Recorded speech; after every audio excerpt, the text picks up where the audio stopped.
ನಮಸ್ಕಾರ, ನೀವು ನೋಡ್ತಾ ಇದ್ದೀರಾ ಮಧ್ಯಾಹ್ನ ಅಗ್ರವಾರ್ತೆ. ನಾನು ನವಿತಾ ಜೈನ್. ಪರಿಷತ್ನಲ್ಲಿ ರೋಹಿಣಿ ಸಿಂಧೂರಿ ಡಿ ರೂಪಾ ವಿಚಾರ ಪ್ರಸ್ತಾಪ ಆಗಿದೆ. ಇಬ್ಬರ ಜಗಳ ಧಾರಾವಾಹಿ ತರ ಪ್ರಸಾರ ಆಗ್ತಿದೆ ಅಂತ ಹೇಳಿ ಈ ಜಗಳದ ಬಗ್ಗೆ ವಿಚಾರವನ್ನ ಪ್ರಸ್ತಾಪ ಮಾಡಿದ್ದಾರೆ ಬಿಜೆಪಿ ಸದಸ್ಯರಾಗಿರುವ ಎಚ್ ವಿಶ್ವನಾಥ್ ಅವರು. ಪರಿಷತ್ನಲ್ಲಿ ರೋಹಿಣಿ ಸಿಂಧೂರಿ ರೂಪಾ ವಿಚಾರಕ್ಕೆ ಸಂಬಂಧಪಟ್ಟ ಹಾಗೆ ಇವತ್ತು ವಿಚಾರವನ್ನ ಪ್ರಸ್ತಾಪ ಮಾಡಿದ ವಿಶ್ವನಾಥ್ ಅವರು ಸರ್ಕಾರ ಕ್ರಮ ಕೈಗೊಳ್ಳಬೇಕು ಅಂತ ಆಗ್ರಹವನ್ನ ಮಾಡಿದ್ದಾರೆ. ಇದೇ ವೇಳೆ ಗ್ಯಾಲರಿಯಲ್ಲಿ ಮನೀಶ್ ಮೌದ್ಗಿಲ್ ಅವರು ಕೂತಿದ್ರು. ವಿಶ್ವನಾಥ್ ಮಾತುಗಳನ್ನು ಕೇಳಿಸಿಕೊಳ್ತಾ ಇದ್ರು. ಮೌದ್ಗಿಲ್ ಏನು ಮಾಡೋದಿಕ್ಕಾಗದ ಪರಿಸ್ಥಿತಿಯಲ್ಲಿದ್ದಾರೆ. ಈಗ ಇವರಿಬ್ಬರ ಈ ಜಗಳ ವರ್ಗಾವಣೆ ಆಗಿದೆ. ಇಬ್ಬರಿಗೂ ಸರ್ಕಾರ ಶಾಕ್ ಅನ್ನು ಕೊಟ್ಟಿದೆ. ಅದರ ಜೊತೆಗೆ ಮನೀಶ್ ಮೌದ್ಗಿಲ್ ಅವರನ್ನು ಕೂಡ ವರ್ಗಾವಣೆ ಮಾಡಲಾಗಿದೆ. ಸಭಾಪತಿಯವರೇ, ರಾಜ್ಯದ ಹಿರಿಯ ಅಧಿಕಾರಿಗಳಾದ ಶ್ರೀಮತಿ ರೂಪಾ ಮೌದ್ಗಿಲ್ IPS ಮತ್ತು ಶ್ರೀಮತಿ ರೋಹಿಣಿ ಸಿಂಧೂರಿ IAS ಇವರುಗಳ ಬೀದಿ ಕಾಳಗ ರಾಜ್ಯದ ಸಾಮಾಜಿಕ ಜಾಲತಾಣಗಳ ಮೂಲಕ ಪ್ರಾರಂಭವಾಗಿ ದೃಶ್ಯ ಮಾಧ್ಯಮಗಳು ಮತ್ತು ಮುದ್ರಣ ಮಾಧ್ಯಮಗಳಲ್ಲಿ ಧಾರಾವಾಹಿಯಾಗಿ ಪ್ರಾರಂಭವಾಗಿ ಮುಂದುವರಿದಿದೆ. ರೋಹಿಣಿ ಸಿಂಧೂರಿ ಮತ್ತು ಶಾಸಕ ಸಾರಾ ಮಹೇಶ್ ನಡುವಿನ ಆರೋಪಗಳ ಬಗ್ಗೆ ಸಂಧಾನವನ್ನು ಖಾಸಗಿ ಹೋಟೆಲ್ ಒಂದರಲ್ಲಿ ನಡೆಸುತ್ತಿರುವ IAS ಅಧಿಕಾರಿ P ಮಣಿವಣ್ಣನ್ ಅವರಿಗೆ ಸರ್ಕಾರ ಅಧಿಕಾರ ಕೊಟ್ಟಿದೆಯಾ?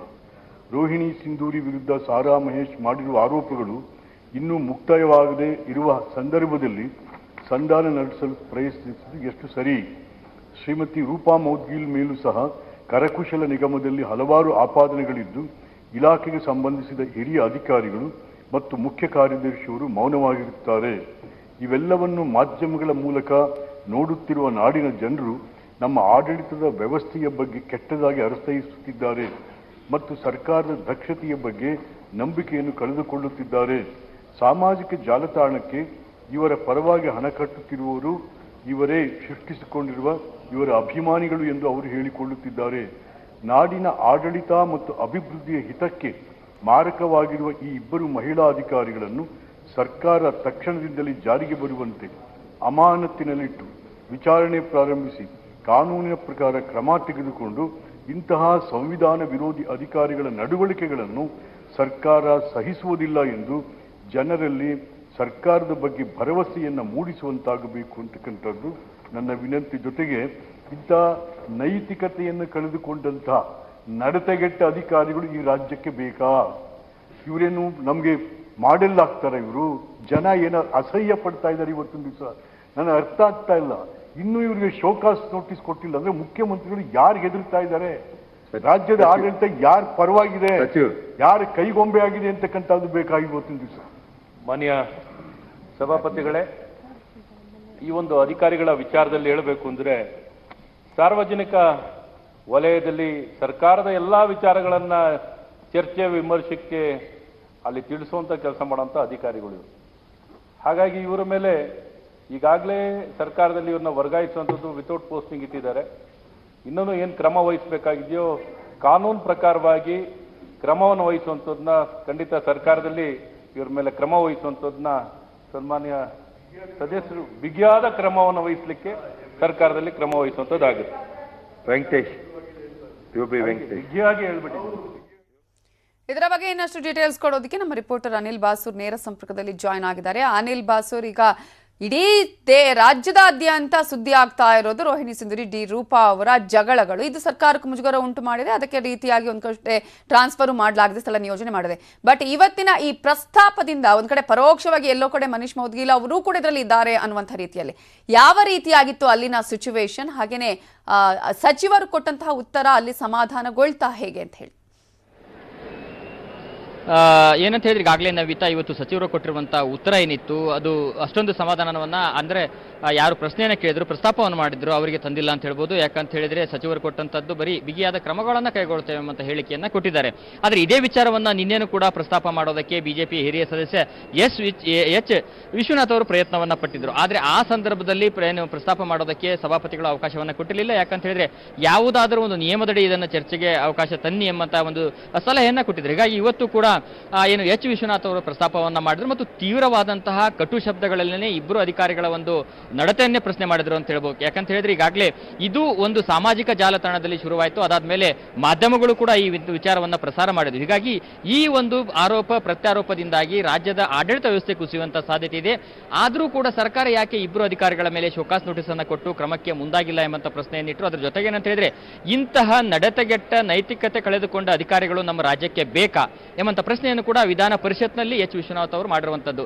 ಹೀಗಾಗಿ ಎಲ್ಲೋ ಒಂದು ಕಡೆಗೆ ಈವರೆಗೂ ಕೂಡ ಈ ವಿಚಾರವನ್ನ ಪ್ರಸ್ತಾಪ ಮಾಡೋದಕ್ಕೆ ಆಗಿರಲಿಲ್ಲ. ಆದರೆ ಇವತ್ತು ಈ ವಿಚಾರವನ್ನ ಕಠಿಣ ಶಬ್ದಗಳಲ್ಲಿ ಎಚ್ ವಿಶ್ವನಾಥ್ ಅವರು ಪ್ರಸ್ತಾಪವನ್ನ ಮಾಡಿದ್ದಾರೆ. ರಾಜಕಾರಣಿಗಳಿರ್ಬೋದು ಅಥವಾ ಬೇರೆ ಬೇರೆ ಯಾವುದೇ ರಂಗದಲ್ಲಿನೂ ಕೂಡ ತಪ್ಪು ಮಾಡಿದಂತರ ವಿರುದ್ಧ ಎಚ್ ವಿಶ್ವನಾಥ್ ಅವರು ಪ್ರಸ್ತಾಪವನ್ನ ಮಾಡ್ತಾರೆ. ತಮ್ಮದೇ ಪಕ್ಷದ ವಿರುದ್ಧನೂ ಕೂಡ ಇವತ್ತು ಅವರು ಪ್ರಸ್ತಾಪವನ್ನು ಮಾಡಿರುವಂಥದ್ದು. ತಾಂತ್ರಿಕವಾಗಿ ಈಗಲೂ ಕೂಡ ಎಚ್ ವಿಶ್ವನಾಥ್ ಅವರು ಬಿಜೆಪಿಯಲ್ಲಿದ್ದಾರೆ.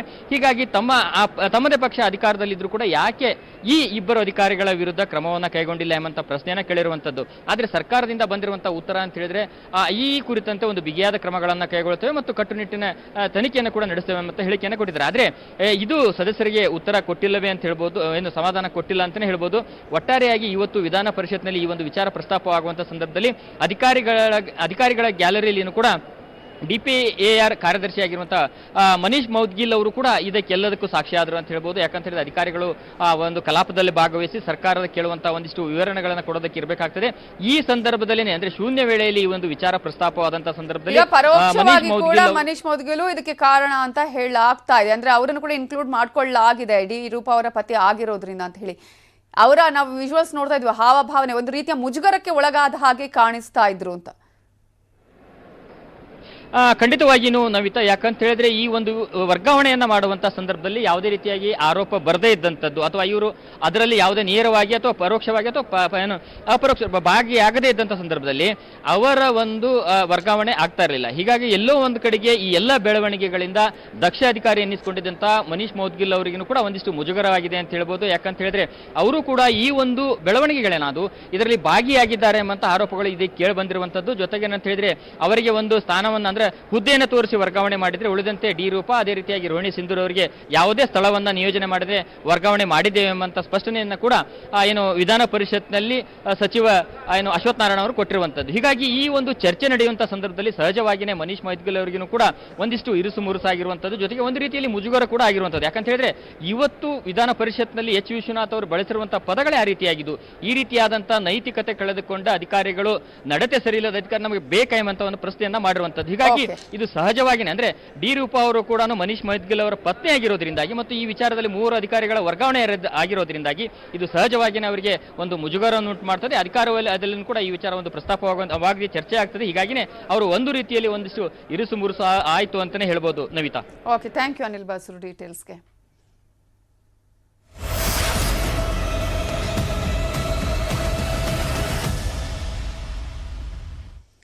ಏನೇ ಎಚ್ಚರಿಕೆ ಕೊಟ್ಟರು, ವರ್ಗಾವಣೆ ಮಾಡಿದ್ರು ಮಹಿಳಾ ಅಧಿಕಾರಿಗಳು ಬಗ್ಗುವ ಹಾಗೆ ಕಾಣಿಸ್ತಾ ಇಲ್ಲ.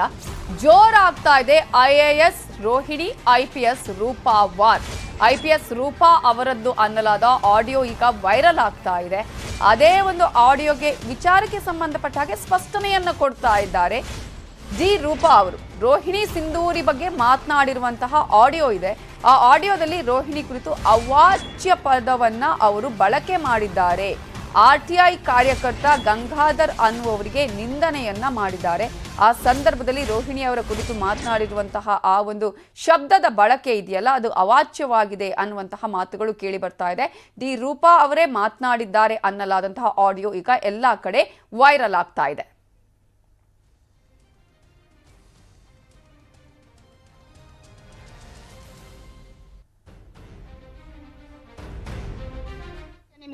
ಮೇಡಮ್ ಒಂದು ನಿಮಿಷ ಮೇಡಮ್, ನೀವು ಇದು ಅಪ್ಲಿಕೇಶನ್ ಕಳಿಸಿ. ಪದೇ ಅವ್ರು ಹೋಗೋ ಅಗತ್ಯ ಇಲ್ಲ. ಇದು ತುಂಬಾ ಸಲ ಕೇಳ್ಪಟ್ಟಿದೆ.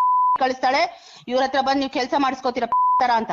ಅದ್ ಯಾವ್ದು ಸಂಬಂಧ ಪಟ್ಟಿಲ್ಲ ಅನ್ಸುತ್ತೆ ಸಾರ್ವಜನಿಕ. ಇದು ನನಗೆ ಬರ್ತಾ ಇರೋ ಕೋಪದಲ್ಲಿ ನೀವು ಇದನ್ನ ಬೇಕಾದ್ರೆ ರೆಕಾರ್ಡು ಮಾಡ್ಕೊಳ್ಳಿ. ದಯವಿಟ್ಟು ಎಲ್ಲರಿಗೂ ಗೊತ್ತಾಗ್ಲಿ ಸಿಂಧೂರಿ ಅನ್ನೋಳು ಎಷ್ಟು ಮನೆ ಕೆಡಿಸಿದಾಳೆ, ಎಷ್ಟು ಗಂಡನ್ ರಿಯಲ್ ಎಸ್ಟೇಟ್ ಬಿಸ್ನೆಸ್ ನ ಪ್ರಮೋಟ್ ಮಾಡಕ್ಕೆ ಎಷ್ಟು ಲ್ಯಾಂಡ್ ರಿಲೇಟೆಡ್ ಇನ್ಫಾರ್ಮೇಶನ್ ಇವರಿಂದ ತಗೊಂಡಿದ್ದಾಳೆ, ಲ್ಯಾಂಡ್ ರೆಕಾರ್ಡ್ಸ್ ಆಫೀಸ್ ಇಂದ, ಸರ್ವೆ ಕಮಿಷನರ್ ಇಂದ ಅಂತ. ನಾನು ಹೇಳ್ತೀನಿ, ಅದಕ್ಕೆ ನೀವು ಸಹಕರಿಸಿದೀರಾ, ನೀವ್ ಅದ್ರಲ್ಲಿ ದುಡ್ಡು ಮಾಡ್ಕೊಂಡಿದೀರಾ ಅಂತ ಅಷ್ಟೇ ನಾನು ಹೇಳೋದು. ನೀವು ಎದ್ದು ಹೋಗ್ರಿ ಅಲ್ಲಿಂದ. ಇದು ಅಗತ್ಯ ನಿಮ್ಗೆ? ಮೇಡಮ್ ಒಂದು ನಿಮಿಷ ಮೇಡಮ್. ನೀವು ಇದು ಅಪ್ಲಿಕೇಶನ್ ಕಳಿಸಿ, ಪದೇ ಪದೇ ಅವ್ರು ಹೋಗೋ ಅಗತ್ಯ ಇಲ್ಲ. ಇದು ತುಂಬಾ ಸಲ ಕೇಳ್ಪಟ್ಟಿದೆ. ಕಳಿಸ್ತಾಳೆ, ಇವ್ರ ಹತ್ರ ಬಂದು ನೀವು ಕೆಲಸ ಮಾಡಿಸ್ಕೋತೀರ ತರ ಅಂತ. ಅದ್ ಯಾವ್ದು ಸಂಬಂಧ ಪಟ್ಟಿಲ್ಲ ಅನ್ಸುತ್ತೆ ಸಾರ್ವಜನಿಕ. ಇದು ನನಗೆ ಬರ್ತಾ ಇರೋ ಕೋಪದಲ್ಲಿ ನೀವು ಇದನ್ನ ಬೇಕಾದ್ರೆ ರೆಕಾರ್ಡು ಮಾಡ್ಕೊಳ್ಳಿ. ದಯವಿಟ್ಟು ಎಲ್ಲರಿಗೂ ಗೊತ್ತಾಗ್ಲಿ ಸಿಂಧೂರಿ ಅನ್ನೋಳು ಎಷ್ಟು ಮನೆ ಕೆಡಿಸಿದಾಳೆ, ಎಷ್ಟು ಗಂಡನ್ ರಿಯಲ್ ಎಸ್ಟೇಟ್ ಬಿಸ್ನೆಸ್ ನ ಪ್ರಮೋಟ್ ಮಾಡಕ್ಕೆ ಎಷ್ಟು ಲ್ಯಾಂಡ್ ರಿಲೇಟೆಡ್ ಇನ್ಫಾರ್ಮೇಶನ್ ಇವರಿಂದ ತಗೊಂಡಿದ್ದಾಳೆ, ಲ್ಯಾಂಡ್ ರೆಕಾರ್ಡ್ಸ್ ಆಫೀಸ್ ಇಂದ, ಸರ್ವೆ ಕಮಿಷನರ್ ಇಂದ ಅಂತ. ನಾನು ಹೇಳ್ತೀನಿ, ಅದಕ್ಕೆ ನೀವು ಸಹಕರಿಸಿದೀರಾ, ನೀವ್ ಅದ್ರಲ್ಲಿ ದುಡ್ಡು ಮಾಡ್ಕೊಂಡಿದೀರಾ ಅಂತ ಅಷ್ಟೇ ನಾನು ಹೇಳೋದು. ನೀವು ಎದ್ದು ಹೋಗ್ರಿ ಅಲ್ಲಿಂದ. ಸಿಂಧೂರಿ ಆದಾಯದ ಬಗ್ಗೆ ಮಾತನಾಡಿರುವ ಆಡಿಯೋ ವೈರಲ್ ಆಗಿದೆ. ಡಿ ರೂಪಾ ಮಾತಾಡಿದ್ದಾರೆ ಎನ್ನಲಾದ ಆಡಿಯೋ ಅದು. ಜಾಲಹಳ್ಳಿ ಬಳಿ ದೊಡ್ಡ ಮನೆಯನ್ನ ಕಟ್ಟಿಸ್ತಾ ಇದ್ದಾರೆ ರೋಹಿಣಿ ಸಿಂಧೂರಿ ಅವರು. ಆ ಆದಾಯದ ಮೂಲ ಏನು? ಜೊತೆಗೆ ಆ ಮನೆಯ ಬಾಗಿಲಿಗೆ 6 ಲಕ್ಷ ಮೌಲ್ಯದ ಹಿಂಗ್ಸ್ ಹಾಕಿಸಿದ್ದಾರೆ. ಜರ್ಮನ್ನಿಂದ ಗೃಹೋಪಯೋಗಿ ವಸ್ತುಗಳನ್ನ ತರಿಸಿದ್ದಾರೆ. 26 ಲಕ್ಷ ಮೌಲ್ಯದ ಕಿಚನ್ ಅಪ್ಲಯನ್ಸಸ್ ಅನ್ನ ತರಿಸಿದ್ದಾರೆ. ಸಿಂಧೂರಿ ನನ್ನ ಗಂಡನ ಜೊತೆ ಚಾಟ್ ಮಾಡಿದ್ದಾಳೆ. ಹೋಮ್ ಅಪ್ಲಯನ್ಸಸ್ ತರೋ ಬಗ್ಗೆ ಚಾಟ್ ಮಾಡಿದ್ದಾರೆ. ಟ್ಯಾಕ್ಸ್ ಉಳಿತಾಯದ ಬಗ್ಗೆ ಚಾಟ್ ಮಾಡಿದ್ದಾಳೆ. ಸಿಂಧೂರಿ ಗಂಡನ ಅಣ್ಣ ರಾಜಕೀಯಕ್ಕೆ ಬರ್ತಾ ಇದ್ದಾರೆ. ಚಾರಿಟಿ ಟ್ರಸ್ಟ್ ಮಾಡಿ ಎಲೆಕ್ಷನ್ ಅನ್ನ ಪ್ಲಾನ್ ಮಾಡ್ತಿದ್ದಾರೆ. ಬಿಜೆಪಿಯಿಂದ ಎಲೆಕ್ಷನ್ಗೆ ನಿಲ್ಲಿಸೋಕೆ ಪ್ಲಾನ್ ಮಾಡಿದ್ದಾರೆ ಅನ್ನುವಂತಹ ವಿಚಾರವೂ ಕೂಡ ಇದರಲ್ಲಿ ಇದೆ. ಅನೇಕ ವಿಚಾರಗಳನ್ನ ಆ ಒಂದು ಆಡಿಯೋದಲ್ಲಿ ಅವರು ಹೇಳ್ಕೊಂಡಿದ್ದಾರೆ. ಅವ್ರು ಮಾತನಾಡಿರುವ ಆಡಿಯೋ ವೈರಲ್ ಆಗಿದೆ.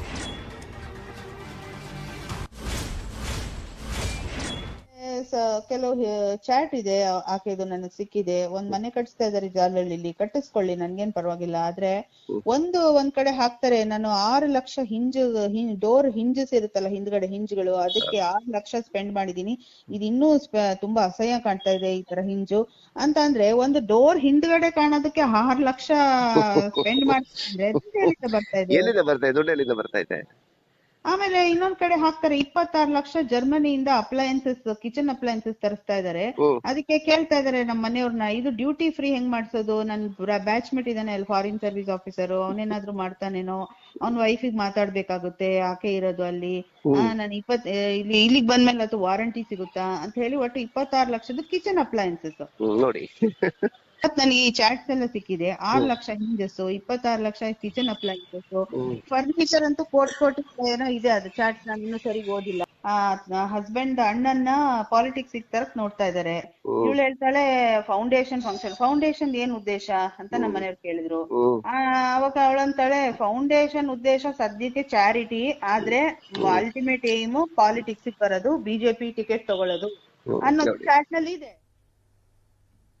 ಎಲ್ಲ ಆಡಿಯೋಗಳು ವೈರಲ್ ಆದ ಮೇಲೆ ಫೇಸ್ಬುಕ್ ನಲ್ಲಿ ಮತ್ತೆ ಪೋಸ್ಟ್ ಮಾಡಿದ್ದಾರೆ ಡಿ ರೂಪಾ.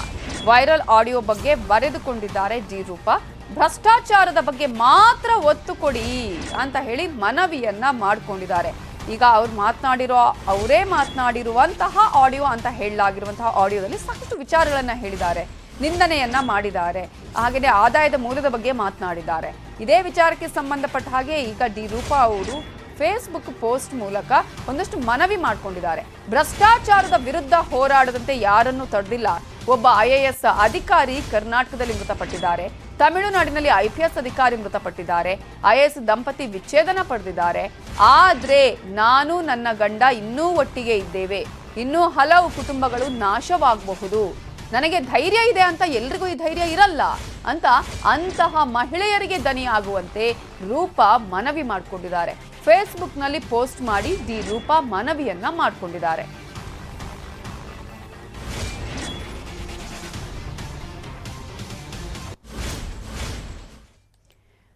ಈ ಎಲ್ಲ ಆಡಿಯೋ ವೈರಲ್ ಆದ ಬಳಿಕ ಡಿ ರೂಪಾ ಮತ್ತೆ ಫೇಸ್ಬುಕ್ ಅಲ್ಲಿ ಪೋಸ್ಟ್ ಮಾಡಿದ್ದಾರೆ. ಸೋಷಿಯಲ್ ಮೀಡಿಯಾದಲ್ಲಿ ಪೋಸ್ಟ್ ಅನ್ನ ಹಾಕೊಂಡಿರುವ ಅವರು ಮನವಿ ಮಾಡ್ಕೊಂಡಿರೋದು ಇಷ್ಟು. ಈಗ ಭ್ರಷ್ಟಾಚಾರದ ಬಗ್ಗೆ ಮಾತ್ರ ಒತ್ತು ಕೊಡಿ ಅನ್ನುವಂಥ ಮನವಿಯನ್ನ ಮಾಡ್ಕೊಂಡಿದ್ದಾರೆ. ಜೊತೆಗೆ ನನ್ನ ಹಾಗೆ ಎಲ್ರಿಗೂ ಧೈರ್ಯ ಇರಬೇಕಲ್ಲ, ಆ ಒಂದು ಧೈರ್ಯ ಇರೋದಿಲ್ಲ, ಅಂತಹ ಮಹಿಳೆಯರಿಗೆ ದನಿಯಾಗಬೇಕು ಅಂತ ಹೇಳಿ ರೂಪಾ ಮನವಿಯನ್ನ ಮಾಡ್ಕೊಂಡಿದ್ದಾರೆ. ಆದಾಯದ ವಿಚಾರದ ಬಗ್ಗೆ ಮಾತನಾಡಿದ್ದಾರೆ. ಜೊತೆಗೆ ಆ ಒಂದು ಫೇಸ್ಬುಕ್ ಪೋಸ್ಟ್ ಅಲ್ಲಿ ಒಬ್ಬ IAS ಅಧಿಕಾರಿ ಕರ್ನಾಟಕದಲ್ಲಿ ಮೃತಪಟ್ಟಿದ್ದಾರೆ, ಒಬ್ಬ IPS ಅಧಿಕಾರಿ ತಮಿಳುನಾಡಲ್ಲಿ ಮೃತಪಟ್ಟಿದ್ದಾರೆ, ಇನ್ನೂ ಕೆಲವು ದಂಪತಿ ವಿಚ್ಛೇದನವನ್ನ ಮಾಡಿಕೊಂಡಿದ್ದಾರೆ. ಆದ್ರೆ ನಾನು ನನ್ನ ಒಟ್ಟಿಗೆ ಇದ್ದೇವೆ, ಇನ್ನು ಹಲವು ಕುಟುಂಬಗಳು ಇವರಿಂದ ನಾಶ ಆಗುವಂತಹ ಚಾನ್ಸಸ್ ಕೂಡ ಇದೆ. ನನಗೇನೋ ಧೈರ್ಯ ಇದೆ, ನಾವಿಬ್ರು ಒಟ್ಟಿಗಿದ್ದೇವೆ, ಎದುರಿಸ್ತಾ ಇದ್ದೇವೆ. ಆದ್ರೆ ಈ ರೀತಿಯಾಗಿ ಅನೇಕರಿಗೆ ಆಗಿರಬಹುದು. ಮಾಡಬಹುದು. ಅಂತಹ ಮಹಿಳೆಯರಿಗೆ ದನಿಯಾಗಬೇಕು ಅಂತ ಹೇಳಿ ರೂಪಾ ಮನವಿಯನ್ನ ಮಾಡಿಕೊಂಡಿದ್ದಾರೆ.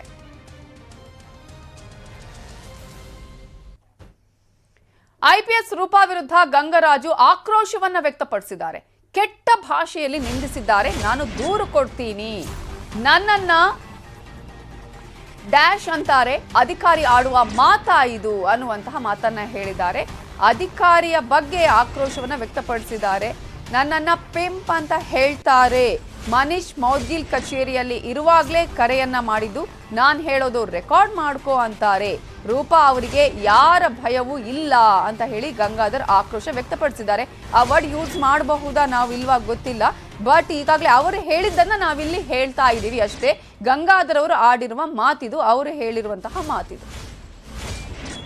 ಚಾರ್ಟ್ಸ್ಗಳು ಕಳಿಸ್ಕೊಟ್ರು ನೋಡಿ, ಇದೆಲ್ಲನೂ ಕೆಲವೊಂದು ಲ್ಯಾಂಡ್ ಡೀಟೇಲ್ ಕಳಿಸ್ಕೊಟ್ಟು ಲ್ಯಾಂಡ್ ಡೀಟೇಲ್ ಕಳಿಸ್ತಾರೆ. ಅರಿಬೇರಿ ನಾನು ಹೇಳ್ತೀನಿ, ನಾನು ಚಾರ್ಟ್ಸಲ್ಲೂ ಹೇಳಿದ್ದೀನಿ ಎಮ್ಮನಿಗೂ, ಮೇಡಮ್ ಸರ್ವೆ ನಂಬರ್ ಹೆಸರು ಹೇಳಿ, ಸರ್ವೆ ನಂಬರ್ ಹೇಳಿ, ಏರಿಯಾ ಯಾವ್ದು ಬರುತ್ತೆ ಹೇಳಿ, ತಾಲೂಕು ಯಾವ್ದು ಬರುತ್ತೆ ಹೇಳಿ, ಹೋಬಳಿ ಯಾವ್ದು ಬರುತ್ತೆ ಹೇಳಿ, ನಾನು ಆ ದಾಖಲೆ ಕಲೆಕ್ಟ್ ಮಾಡ್ತೀನಿ. ಆ ದಾಖಲೆಗಳು ಏನಾದರೂ ಸಂದೂರಿಯವರು ಏನಾದರೂ ಅದರೊಳಗೆ ಏನಾದರೂ ಲ್ಯಾಂಡ್ ಗ್ರಾಬಿಂಗಲ್ಲಿ ಲ್ಯಾಂಡ್ ಮಾಫಿಯಾದಲ್ಲಿ ಇನ್ವಾಲ್ವ್ ಆಗಿದ್ದಾರೆ ಅಂತ ಕನ್ಫರ್ಮ್, ಖಂಡಿತ ಅದ್ರ ವಿರುದ್ಧ ನಾನು ಹೋರಾಟ ಮಾಡ್ತೀನಿ ಮೇಡಮ್, ನನಗೆ ಸರ್ವೆ ನಂಬರ್ ಕೊಡಿ, ಯಾವುದೆಲ್ಲ ಡೀಟೇಲ್ ಕೊಡಿ ಅಂತಾರೆ. ಆಮೇಲೆ ಇದರಿಂದ ಏನೂ ಆಗಲ್ಲ ಬಿಡಿ ಅಂತ ಅಂದ್ಬಿಟ್ಟು, ಆಮೇಲೆ ಈ ಚಾರ್ಟ್ಸ್ಗಳನ್ನ ನೀನು ಅವ್ರಿಗೆ ಕಳಿಸ್ತೀರಾ ಬಿಡಿ ನನಗೆ ಗೊತ್ತು ಅಂತಂದರು. ಮೇಡಮ್ ನಾನು ಕಳಿಸಲ್ಲ ಅಂತ ಹೇಳಿದೆ. ಈಗ ಕಳಿಸಿದ್ದೀನಿ, ಎಲ್ಲರಿಗೂ ಕಳಿಸಿದ್ದೀನಿ ನಾನು. ಅದನ್ನು ಆ ಮಾತು ಹೇಳಿದ ಮೇಲೆ ಈಗ ನನಗೆ ಧಮಕಿ ಹಾಕಿದ್ಮೇಲೆ ನಾನು ಕಳಿಸ್ಬೇಕು ಅನಿಸ್ತು, ಕಳಿಸ್ಬಿಟ್ಟಿದ್ದೀನಿ. ನಿಮಗೆ ಯಾರಾದರೂ ಆ ಥರ ತೇಜಾವಧೆ ಮಾಡಿದ್ರೆ ನಿಮ್ಮ ಪರವಾಗಿ ನಾವು ನಿಲ್ತೀವಿ ಮೇಡಮ್ ಅಂತ ಆ ಮಾತನ್ನು ಹೇಳಿದೆ. ಆಮೇಲೆ ಥ್ಯಾಂಕ್ಸ್ ಅಂತ ಹೇಳಿ ಫೋನ್ ಇಟ್ಟರು. ಅದಾದಮೇಲೆ 1ನೇ ತಾರೀಕು ನಾನು ನನ್ನ ತಂದೆ ಹುಷಾರಿರಲಿಲ್ಲ, ಬುದ್ಧ ಮಹಾವೀರ್ ಜೈನ್ ಹಾಸ್ಪಿಟಲ್ ಅಡ್ಮಿಟ್ ಆಗಿರ್ತಾರೆ. ಅವ್ರನ್ನ ಮಾತಾಡ್ಸೋಕ್ಕೆ ನಾನು ಅವ್ರನ್ನ ಭೇಟಿ ಮಾಡಲಿಕ್ಕೆ ಅಂತ ನಾನು ಹೋಗ್ತೀನಿ. ಅದೇ ಸಮಯದಲ್ಲಿ ನಾನು ಮನೀಶ್ ಮೌದ್ಗಿಲ್ ಅವರಿಗೆ ಒಂದು ವಾಟ್ಸಪ್ಪಲ್ಲಿ ಮೆಸೇಜ್ ಕಳಿಸ್ತೀನಿ, ಸರ್ ತಮ್ಮನ್ನು ಭೇಟಿ ಮಾಡಬೇಕು, ಯಾವಾಗ ಯಾವ ಸಮಯದಲ್ಲಿ ಭೇಟಿ ಮಾಡಲಿ ಅಂತ ಕೇಳಿ 2:30 ಭೇಟಿ ಮಾಡಿ ಅಂತ ನನಗೆ ರಿಪ್ಲೈ ಕೊಡ್ತಾರೆ. ಅವರು ಕ್ಯಾಬಿನಲ್ಲಿ ಇರಬೇಕಾದ್ರೆ ನನಗೆ ಕಾಲ್ ಬರುತ್ತೆ ಇದೇ ರೂಪಾಯಿಂದ. ನಾನು ಆ ರೂಪಾ ನಂಬರ್ ಸೇವ್ ಮಾಡ್ಕೊಂಡಿದ್ದೆ. ಅದಾದಮೇಲೆ ಮೊದಲನೇ ಕಾಂಟ್ಯಾಕ್ಟ್ ಆದಮೇಲೆ ರಿಸೀವ್ ಮಾಡಿದೆ. ರೆಕಾರ್ಡ್ ಮಾಡೋಕ್ಕೆ ಶುರು ಮಾಡೋದಕ್ಕಿಂತ ಮುಂಚೆ ಹಲವಾರು ವಿಷಯಗಳು ಮಾತಾಡಿದರು, ಬೇರೆ ಬೇರೆ ವಿಷಯನ ಮಾತಾಡಿದ್ರು. DK ರವಿ ಕುಟುಂಬ ಹಾಳು ಮಾಡಿಬಿಟ್ರು, ಹಾಗೆ ಏನೇನು ಮಾತಾಡೋದು, ಅದೆಲ್ಲ ಹೊಲಸು ಭಾಷೆಗಳು ನಾವು ಮಾತಾಡ್ಲಿಕ್ಕೆ ಬರೋದಿಲ್ಲ. ನಾವು ಆ ಒಂದು ಇದನ್ನು ನಾವು ರೂಢಿ ಮಾಡ್ಕೊಂಡಿರೋ. ಅದಾದಮೇಲೆ ಏನು ಕಂಟಿನ್ಯೂಸ್ ಆ ವಾಯ್ಸ್ ರೆಕಾರ್ಡಲ್ಲಿದೆ, ಕಂಟಿನ್ಯೂಸ್ ಆಗಿ ಮಾತಾಡ್ತಾರೆ. ನೀನು ಅವರು ಸುಂದೂರಿ ಅವ್ರು ಕೊಡ್ತಾಳೆ, ಆ ಭಾಷೆಗಳು ನಾವು ಮಾತಾಡೋಕ್ಕೆ ಒಂದರ ಅಸಹ್ಯ ಅನಿಸುತ್ತೆ, ಅಷ್ಟು ಭಾಷೆ ಮಾತಾಡಿದ್ದಾರೆ. ನನ್ನನ್ನು ಎಮ್ಮ ಹೇಳ್ತಾರೆ, ನಾನು ಪಿಂಪಾಗಿ ಕೆಲಸ ಮಾಡ್ತಾಯಿದ್ದೀನಿ ಅಂತ ಹೇಳ್ತಾರೆ. ಇಲ್ಲಿ ಬರ್ತೀರಾ ನೀವು, ಸರ್ವೆ ಕಮಿಷನರಿ ಕಚೇರಿಗೆ ಬರ್ತೀರಾ. ಇದರ ಮತ್ತು ಇನ್ನೊಂದು ವಿಶೇಷ ಅಂತ ಅಂದರೆ ಒಂದು ಅದರ ರೆಕಾರ್ಡಲ್ಲಿ ಹೇಳಿದರೆ, ಬೇಕಾದ್ರಿಂದ ರೆಕಾರ್ಡ್ ಮಾಡ್ಕೋ, ಪಬ್ಲಿಕಲ್ಲೂ ಹಾಕು ಅಂತ ಎಮ್ಮನೇ ಹೇಳ್ತಾರೆ. ಅಲ್ಲಿಗೆ ಅರ್ಥ ಅಯ್ಯಮ್ಮನಿಗೆ ಯಾವುದು ಭಯನೇ ಇಲ್ಲ ಅಂತ ಅನಿಸುತ್ತೆ. ರೋಹಿಣಿ ಸಿಂಧೂರಿ ಅಲ್ಲ ರೂಪಾ ಅವರಿಗೆ, ರೂಪಾ ನನಗೆ ಕಾಲ್ ಮಾಡಿ ಧಮಕಿ ಹಾಕು ಅಂತ ಹೇಳ್ಬಿಟ್ಟು ಸುಂದೂರಿ ಹೇಳ್ಕೊಟ್ಟಿದ್ರಾ? ಧಮಕಿ ಕಾಲ್ ಹಾಕಿದ್ದಾರೆ.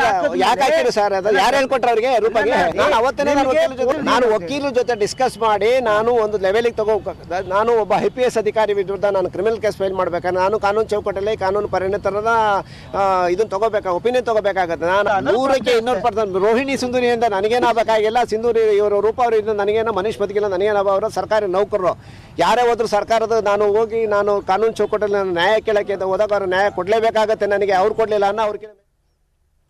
ಇದರ ಬಗ್ಗೆ ಇನ್ನಷ್ಟು ಡೀಟೇಲ್ಸ್ ಕೊಡೋದಕ್ಕೆ ನಮ್ಮ ರಿಪೋರ್ಟರ್ ಮಂಜುನಾಥ್ ಚಂದ್ರ ಈಗ ಫೋನ್ ಸಂಪರ್ಕದಲ್ಲಿದ್ದಾರೆ. ಮಂಜುನಾಥ್ ಚಂದ್ರ, ಈಗ ಈ ಒಂದು ಗಲಾಟೆ ಮುಗಿಯುವ ಹಾಗೆ ಕಾಣಿಸ್ತಾ ಇಲ್ಲ. ಸರ್ಕಾರ ನೋಟಿಸ್ ಅನ್ನ ಕೊಟ್ಟರೂ ಕೂಡ ಇವರು ಮತ್ತೆ ಪೋಸ್ಟ್ಗಳನ್ನ ಹಾಕೋದು, ಈಗ ಆಡಿಯೋ ವೈರಲ್ ಆಗಿದೆ. ಸೊ ಇದು ಯಾವಾಗಿನ ಆಡಿಯೋ, ಯಾಕೆ ಈಗ ಬಿಡುಗಡೆ ಮಾಡಿದ್ದಾರೆ ಈ ಸಂದರ್ಭದಲ್ಲಿ? ನವಿತಾ, ಖಂಡಿತವಾಗ್ಲೂ ನಿನ್ನೆ ಮೊನ್ನೆ ಕೂಡ ಸಾಕಷ್ಟು ಅಂದ್ರೆ CS ಏನು ಚೀಫ್ ಸೆಕ್ರೆಟರಿ ಆಫೀಸರ್ ಏನಿದ್ದಾರೆ ಅವರು ರೂಪಾ ಹಾಗೂ ಸಿಂಧೂರಿ ಅವ್ರನ್ನ ಕರೆದು ಸಾಕಷ್ಟು ಒಂದು ಮಾಹಿತಿಗಳನ್ನ ಪಡೆದುಕೊಂಡು ಅವರು ಎಚ್ಚರಿಕೆಯನ್ನ ಕೂಡ ನೋಟಿಸ್ ಅನ್ನ ನೀಡಿದ್ರು. ಯಾವುದೇ ರೀತಿಯ ಒಂದು ಫೇಸ್ಬುಕ್ಗಳಲ್ಲಾಗಿರ್ಬೋದು, ಸಾಮಾಜಿಕ ಜಾಲತಾಣಗಳಲ್ಲಿ ಯಾವುದೇ ರೀತಿಯ ಪೋಸ್ಟ್ ಗಳನ್ನ ಹಾಕ್ಬಾರ್ದು ಅಂತ ಕೂಡ ಹೇಳಿದ್ರು. ಜೊತೆಗೆ ಮೀಡಿಯಾಗೂ ಕೂಡ ಯಾವುದೇ ರೀತಿಯ ಮಾತುಗಳನ್ನ ಮಾತಾಡಬಾರ್ದು ಅಂತ ಕೂಡ ಒಂದು ನೋಟಿಸ್ ಅನ್ನ ನೀಡಿದ್ರು. ಸದ್ಯದಲ್ಲಿ ಅದೆಲ್ಲವನ್ನು ನೋಟಿಸ್ ಅನ್ನ ನೀಡಿದ್ರು ಕೂಡ ರೂಪಾ ಇಂದು ಮತ್ತೆ ಒಂದು ಫೇಸ್ಬುಕ್ ಅಲ್ಲಿ ಒಂದು ನೋಟಿಫಿಕೇಶನ್ ಅಂದ್ರೆ ಒಂದು ಪೋಸ್ಟ್ ಅನ್ನು ಹಾಕಿರ್ತಕ್ಕಂಥದ್ದು. ನಾವು ಮಹಿಳೆಯರು ಭಾರತ ಕೌಟುಂಬಿಕ ಮೌಲ್ಯಗಳಿಗೆ ಹೆಸರುವಾಸಿಯಾಗಿದೆ, ಅದನ್ನು ಮುಂದುವರಿಸೋಣ ಅನ್ನೋ ರೀತಿಯಲ್ಲಿ ಎಲ್ಲಾ ರೀತಿಯ ಒಂದು ಮಾಹಿತಿಗಳನ್ನ ಕೂಡ ಶೇರ್ ಮಾಡ್ಕೊಂಡಿದ್ದು. ಮತ್ತೆ ನಾನು ಧೈರ್ಯವಾದ ಮಹಿಳೆಯರಿಗಾಗಿ ನಾನು ಹೋರಾಡ್ತೀನಿ ಅನ್ನೋದು ಕೂಡ ಒಂದು ಪೋಸ್ಟ್ ಅನ್ನು ಹಾಕಿದ್ರು. ಸದ್ಯಕ್ಕೆ ನಾನು ನನ್ನ ಗಂಡನು ಒಟ್ಟಿಗೆ ಇದ್ದೇವೆ, ನಾವು ಕುಟುಂಬವನ್ನು ಉಳಿಸಿಕೊಳ್ಳಲು ಈ ರೀತಿಯಾಗಿ ಹೋರಾಡ್ತಾ ಇದ್ದೇವೆ ಅನ್ನೋ ರೀತಿಯಲ್ಲಿ ಕೂಡ ಮಾಹಿತಿಗಳನ್ನ ಅನ್ಕೊಂಡಿದ್ದು. ಒಟ್ಟಾರೆಯಾಗಿ ಈ ರೀತಿಗಳನ್ನ ಹಂಚ್ಕೊಂಡು ಆದ ನಂತರ ಸಾಕಷ್ಟು ಅಂದ್ರೆ ಈಗ ಏನೊಂದು RTI ಕಾರ್ಯಕರ್ತ ಗಂಗರಾಜು ಇದ್ದಾರೆ, ಆತನು ಕೂಡ ಸಾಕಷ್ಟು ಒಂದು ರೂಪ ವಿರುದ್ಧ ಹರಿದಾಡಿರ್ತಕ್ಕಂಥದ್ದು. ಯಾಕೆ ಅಂತ ಹೇಳಿದ್ರೆ ಕೆಲವೊಮ್ಮೆ ಈ RTI ಕಾರ್ಯಕರ್ತರು ಕೂಡ ಮಿಸ್ಯೂಸ್ ಮಾಡ್ಕೊಳ್ಳೋ ಚಾನ್ಸಸ್ ಇದೆ ಅನ್ನೋ ರೀತಿಯಲ್ಲಿ. ಯಾಕಂತ ಹೇಳಿದ್ರೆ ಮೈಸೂರಿನಲ್ಲೂ ಕೂಡ ಇದೇ ರೋಹಿಣಿ ಸಿಂಧೂರಿ ವಿರುದ್ಧ ಅವರು ಕಂಪ್ಲೇಂಟ್ ಮಾಡಿದಾಗ ಅಲ್ಲೂ ಕೂಡ ಸಾಕಷ್ಟು ದುಡ್ಡನ್ನ ಮಾಡ್ಕೊಂಡಿದ್ದಾರೆ ಅನ್ನೋದು ಕೂಡ ರೂಪ ಅವರಿಗೆ ಗೊತ್ತಿರೋದ್ರಿಂದ ಈಗ ಸದ್ಯಕ್ಕೆ ಎಲ್ಲರ ವಿರುದ್ಧ ಅಂದ್ರೆ ರೂಪನ ವಿರುದ್ಧ ಹಾಗೂ ಕೂಡ ಸಾಕಷ್ಟು ಹರಿದಾಡ್ತಿರ್ತಕ್ಕಂಥ ಕಂಪ್ಲೇಂಟ್ ಅನ್ನ ದೂರನ ನಾವು ಎಲ್ಲೂ ಬೇಕಾದ್ರೂ ಓಡಾಡ್ತೀವಿ, ಆದ್ರೆ ರೂಪ ಹಾಗೂ ಸಿಂಧೂರಿ ಎಲ್ಲೂ ಕೂಡ ಓಡಾಡಕ್ಕಾಗಲ್ಲ ಅನ್ನೋ ರೀತಿಯಲ್ಲಿ ಒಂದು ಕಿರ್ಚಾಡ್ತಾ ಇರ್ತಕ್ಕಂಥದ್ದು. ಸದ್ಯಕ್ಕೆ ಈಗ ಮಾಹಿತಿಯನ್ನ ಕೂಡ ಸಾಕಷ್ಟು ಪೊಲೀಸ್ ಅಧಿಕಾರಿಗಳು ಕೂಡ ಪಡ್ಕೊಂಡಿರ್ತಕ್ಕಂಥದ್ದು. ಇನ್ನೂ ಒಂದು ವಿಚಾರವಾಗಿ ಏನಂತ ಹೇಳಿದ್ರೆ ಸದ್ಯಕ್ಕೆ ಈಗ ರೋಹಿಣಿ ಸಿಂಧೂರಿ ಅಂದ್ರೆ ಏನೊಂದು ಡಿ ರೂಪ ಕಾನೂನು ಸಲಹೆಗಾರ ಪಡ್ಕೊಂಡಿರ್ತಾರೆ, ರೋಹಿಣಿ ಸಿಂಧೂರಿ ಕೂಡ ಸಾಕಷ್ಟು ಒಂದು ಕಾನೂನು ಮೊರೆ ಹೋಗಿರ್ತಕ್ಕಂಥದ್ದು. ಈ ಫೋಟೋಗಳು ಏನು ತಿರುಚಿ ಮರ್ಚಿ ಮಾಡಿದ್ದಾರೆ ಅಂತ ಕೂಡ ರೋಹಿಣಿ ಆರೋಪಿಸ್ತಿದ್ರು. ಈ ಫೋಟೋಗಳನ್ನ ಯಾವಾಗ ತೆಗೆದುಕೊಂಡಿದ್ರು ಮತ್ತೆ ಯಾವ ಡೇಟಲ್ಲಿ ತೆಗೆದು ಎಲ್ಲ ಡೀಟೇಲ್ಸ್ ಗಳನ್ನ ರೋಹಿಣಿ ಸಿಂಧೂರಿ ಹಾಕೊಂಡು ಅಂದ್ರೆ ಒಂದು ಫೈಲ್ ಅನ್ನ ಮಾಡ್ಕೊಂಡು ಸದ್ಯಕ್ಕೆ ಈಗ ಅವರು ಕೂಡ ಕಾನೂನು ಮೊರೆ ಹೋಗುವಂತದ್ದು ಕೂಡ ಗೊತ್ತಾಗ್ತಾ ಇರ್ತದೆ. ಪ್ರತ್ಯಕ್ಷವಾಗಿ ಈಗ ಆ ಫೋಟೋಗಳು ಯಾವಾಗ ರಿಲೀಸ್ ಮಾಡಿರ್ತಕ್ಕಂಥದ್ದು ಮತ್ತೆ ಕುಟುಂಬದ ಜೊತೆ ಹೊರಗಡೆ ಇದ್ದಾಗ ತೆಗೆದಿರೋ ಫೋಟೋ 3ನೇ ವ್ಯಕ್ತಿ ಆ ರೂಪಾಗೆ ಕೊಟ್ಟಿರ್ತಕ್ಕಂಥದ್ದು ಅನ್ನೋದು ಕೂಡ ಗೊತ್ತಾಗ್ತಾ ಇರ್ತಕ್ಕಂಥದ್ದು. ಆ ವ್ಯಕ್ತಿ ಯಾರು ಅನ್ನೋದು ಕಾನೂನು ಮೊರೆ ಹೋದಾಗ ಅಥವಾ ಪೊಲೀಸರು ಸಂಪೂರ್ಣವಾಗಿ ತನಿಖೆ ಕೈಗೊಂಡಾಗ ಮಾತ್ರ ಆ ವ್ಯಕ್ತಿ ಯಾರು ಅಂತ ಗೊತ್ತಾಗ್ತಾ ಇರ್ತಕ್ಕಂಥದ್ದು. ಥ್ಯಾಂಕ್ ಯು ಮಂಜುನಾಥ್ ಡೀಟೇಲ್ಸ್ಗೆ. ಹಳೆ ಮೈಸೂರು ಭಾಗದಲ್ಲಿ ವಿಜೇಂದ್ರ ಸಂಚಲನವನ್ನು ಮೂಡಿಸ್ತಾ ಇದ್ದಾರೆ. ಮಂಡ್ಯ ಜಿಲ್ಲೆಯಲ್ಲಿ ಹೆಚ್ಚು ಸ್ಥಾನವನ್ನ ಗೆಲ್ಲೋದಕ್ಕೆ ರಣತಂತ್ರವನ್ನ ಹೆಣಿತಾ ಇದ್ದು ಮಂಡ್ಯದಲ್ಲಿ ವಿಜೇಂದ್ರ ನೇತೃತ್ವದಲ್ಲಿ ಬೈಕ್ ರ್ಯಾಲಿ ನಡೆಯಿತು. ಮಂಡ್ಯದ ಇಂಡ್ವಾಳ ಗ್ರಾಮದಿಂದ ಬೈಕ್ ರ್ಯಾಲಿ ಆದ ನಂತರ ಈಗ ಮೈ ಶುಗರ್ ಮೈದಾನದಲ್ಲಿ ಸಮಾವೇಶ ಆರಂಭ ಆಗಿದೆ. ಯುವ ಮೋರ್ಚಾ ಸಮಾವೇಶವನ್ನ BY ವಿಜೇಂದ್ರ ಅವರ ನೇತೃತ್ವದಲ್ಲಿ ನಡೆಸಲಾಗ್ತಾ ಇದೆ.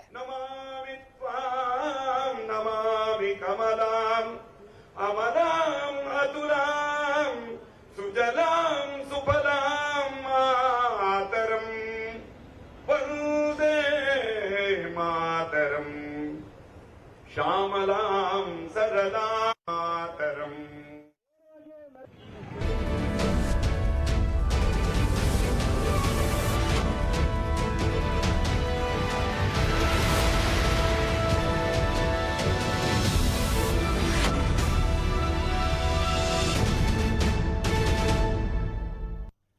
ಎಲೆಕ್ಷನ್ ಅನೌನ್ಸ್ಗೆ ಇನ್ನೇನು ದಿನಗಣನೆಯಷ್ಟೇ ಬಾಕಿ. ಪ್ರಜಾತಂತ್ರದ ಈ ಹಬ್ಬವನ್ನ ಆಚರಿಸೋಕೆ ನಿಮ್ಮ ನ್ಯೂಸ್ 18ನ ವಿಶೇಷ ವಾಹನ ಚುನಾವಣಾ ಚಕ್ರ ನಿಮ್ಮ ಊರಿಗೆ ಬರ್ತಿದೆ. ಈ ಚುನಾವಣಾ ಚಕ್ರವನ್ನೇರಿ ಮೈಕ್ ಹಿಡಿದು ನೀವು ಮಾತಾಡಬಹುದು. ದೇವನಹಳ್ಳಿ ಕ್ಷೇತ್ರದ ಜನ ಈ ಬಾರಿಯ ಎಲೆಕ್ಷನ್ ಬಗ್ಗೆ ಏನೆಲ್ಲ ಹೇಳಿದ್ದಾರೆ ನೋಡೋಣ. OBC ವೈಸ್ ಪ್ರೆಸಿಡೆಂಟ್ ಕೆಲಸ ಮಾಡ್ತಾ ಇದ್ದೀನಿ. ಏನು ಇವತ್ತು ನರೇಂದ್ರ ಮೋದಿ 9.5 ವರ್ಷದಿಂದ ಏನು ಕೆಲಸ ಮಾಡಿದ್ದಾರೆ ಅನ್ನೋದಕ್ಕಿಂತ ಮುಂಚೆ ಹಿಂದೆ ಮಾಡಿರೋಂಥ ಕಾಂಗ್ರೆಸ್ 20 ವರ್ಷ ಆಡಳಿತ ಮಾಡ್ತು. ಅದರಲ್ಲಿ ಅವರ ಹಗರಣದಲ್ಲಿ ಜಾಸ್ತಿ ಸಿಕ್ಕೊಂಡ್ರು. ಒಂದು 2G ಹಗರಣ, ಒಂದು ಕಾಮನ್ವೆಲ್ತ್. ಜಮ್ಮು ಕಾಶ್ಮೀರದಲ್ಲಿ ಇವತ್ತು 70 ವರ್ಷದಿಂದ ನಾವೇನು ಫ್ಲಾಗ್ ಹಾಸ್ಟಿಂಗ್ ಮಾಡೋಕ್ಕಾಗ್ತಾ ಇದ್ದಿಲ್ಲೋ ಇವತ್ತು ನರೇಂದ್ರ ಮೋದಿ ಅವರೇ ಬರಬೇಕಾಯ್ತು ಫ್ಲಾಗ್ ಹಾಸ್ಟಿಂಗ್ ಮಾಡೋದಕ್ಕೆ. ತಲಾಕ್ ಅಂತ ಇವತ್ತು ನಮ್ಮ ಮುಸ್ಲಿಮ್ಸ್ ಹೆಣ್ಮಕ್ಳಿಗೆ ತಲಾಕ್ ಅಂತ ತೆಗೆದಿದ್ದೆ ನರೇಂದ್ರ ಮೋದಿ ಅವರು.